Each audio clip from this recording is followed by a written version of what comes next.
Avocadabra, YouTube. My name is Joseph Warren, and today I'm going to be giving you 3 simple steps you can use to take your negotiation skills to the next level. But before I start, let me give you some background. Personally, I love negotiation.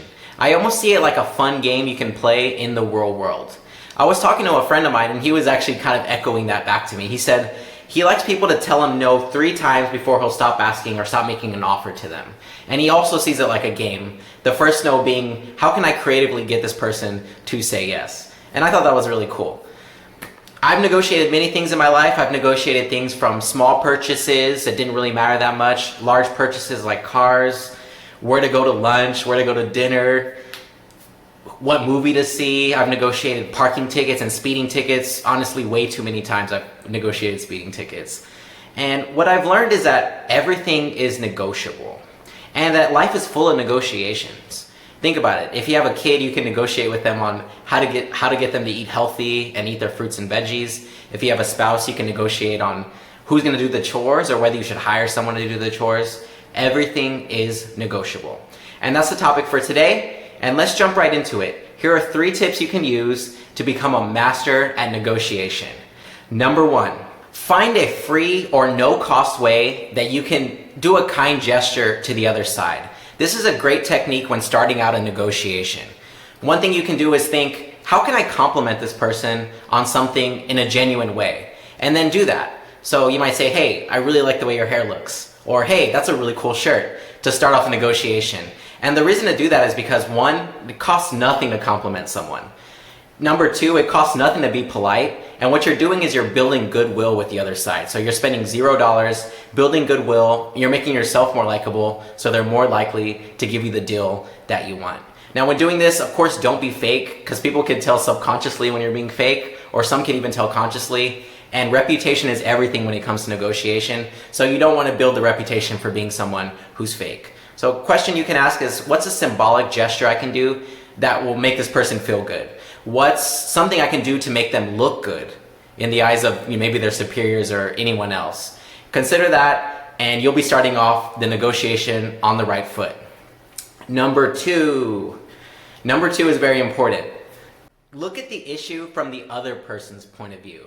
When you do this, you immediately stand out, because it's normal for everyone to know what they want, but it's not very normal for people to think about what other people want. So consider, what is the other party's interests? What are their desires? What do they want out of this deal? Consider also, what are some things I could do that will make them look good that are either free or cost very little to me? Once you do that, you're actually putting yourself in the leadership position, kind of in a sly way. You're putting yourself in a leadership position and you're leading the negotiation, which gives you an immediate advantage over the other party. Number 3, practice makes perfect. There are so many easy ways to practice negotiation.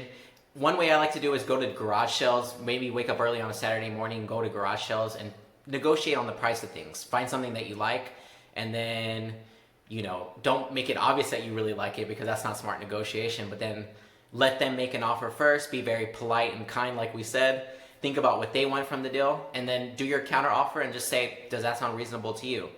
That'll also get you comfortable with no's, which are another thing, and then also with navigating no's and saying like, well, how can we make this work? Because many times people do want to make a deal, right? That's why they're having a garage sale. You can also do this at farmers markets. Just set a budget and just get out there and practice in the real world, and you'll find that you get better and better at it, either with dealing with no's or kind of pivoting through no's and dodging them and getting to yes, and it's just a great way to do it. So to conclude, negotiation, I think the best way to think about negotiation is that the long-term way. There's definitely people who are good at negotiating like jerks or just being very cutthroat at it, but you really want to play a long-term game, because you want to be able to negotiate with people again and again and again. A lot of times business and life is very relationship focused, and you don't want to be ruining relationships in your negotiations. Or maybe you do, but I don't think that's a good idea, because it might come back to get you. So remember that, always think long-term when it comes to negotiation, and think about how you can help the other person to save face, how you can look for win-wins, and really just make a deal, because that's why people are negotiating with you, is because they want to make a deal. Remember that, be creative in your solutions, and happy negotiating.